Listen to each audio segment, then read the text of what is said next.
Dotting western New England and eastern New York's forests are thousands of enigmatic buildings referred to as the stone chambers. Paid little attention to by mainstream academia, these omnipresent structures appear to have been a part of the landscape for at least as long as humans have lived in the region. Despite hand-wavings by local historians that they are all colonial root cellars, there has never been a shred of evidence to pinpoint who built them, when, or for what.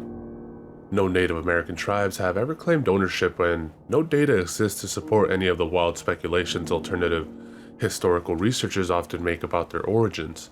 No artifacts, no markings, no signs of habitation, but nothing but uniform construction and precision gives away their artificial nature.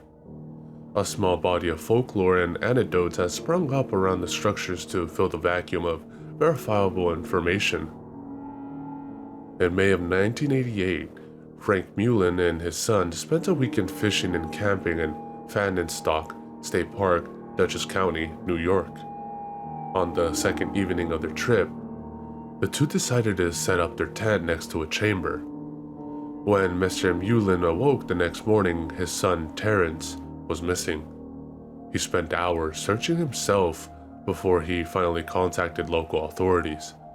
No sign of the boy was found in the surrounding area, and teams combing the entire length of the park found nothing. The only piece of evidence ever discovered baffled police. Inside the chamber were a set of prints belonging to Mr. Mullen's son. It appeared as though the boy had taken 4 or 5 steps into the chamber sometime during the night, then stopped.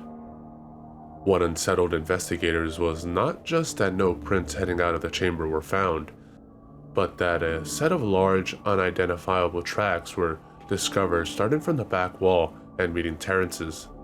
One completely overlaid the boy's last step. The strange footprints were never positively identified and no proper explanation was ever given for them. Terrence Mullen is still missing. Many counties and municipalities had made it illegal to destroy or modify the chambers. These laws appear to have never passed for any historical preservation reasons. Most have been on the books for hundreds of years and often explain themselves as ensuring the safety of the local populace from outside harm. Many have reported severe vertigo and disorientation when spending extended periods of time inside a chamber. Some claim to feel eyes upon their back when facing away from an entrance. A legend, originating near the Lake Champlain region, usually set in the 1920s, tells of a woman who used a stone cellar on her property to store canned goods. One summer morning, she went out to get a jar of jam and found she could not exit the chamber once she had entered. Some invisible force blocked her way. She panicked and soon fainted. When she awoke, she found she could leave. Outside, snow covered the ground and her house was missing. The trees are said to have looked very wrong. When she wandered down a wooded trail where her street should have been, she saw dozens of stone chambers lining the path. From inside them came horrible gnashing sounds. Scared out of her wits, she ran back to the chamber she had awoken in and huddled inside until she passed out from exhaustion.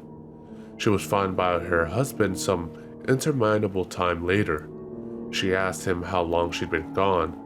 He explained with both relief and confusion that no one had seen her in 2 years, and he had planned to tear down the cellar because it reminded him of her disappearance.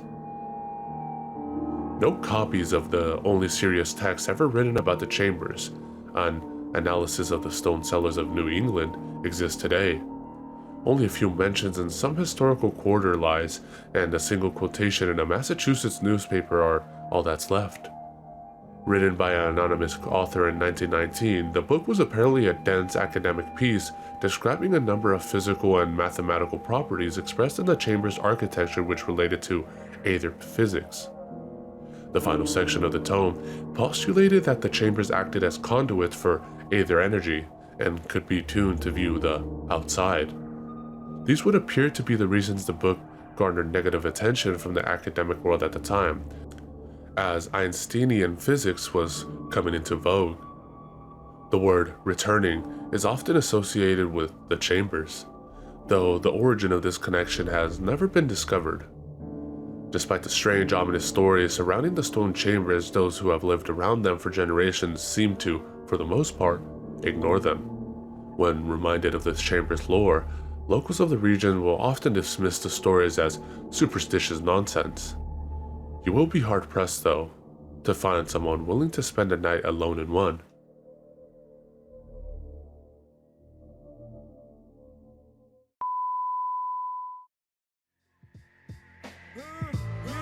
Big up to all my peoples. I done dug into my bag of tricks, came up with some different skits, not your average mafia. I be on some different shit. You know I'm pimping shit that make you use your mind. So if you can fill in the blanks, do it when it's time. Come on. 1, 2, 3, 4, 5, 6, 7. Feel like I'm in hell, but I wish I wasn't. Yeah, you got it, now knock it. While I rock it, I stick plugs in the socket and money in my. Yo, I get psychotic when you try to diss my staff. No props for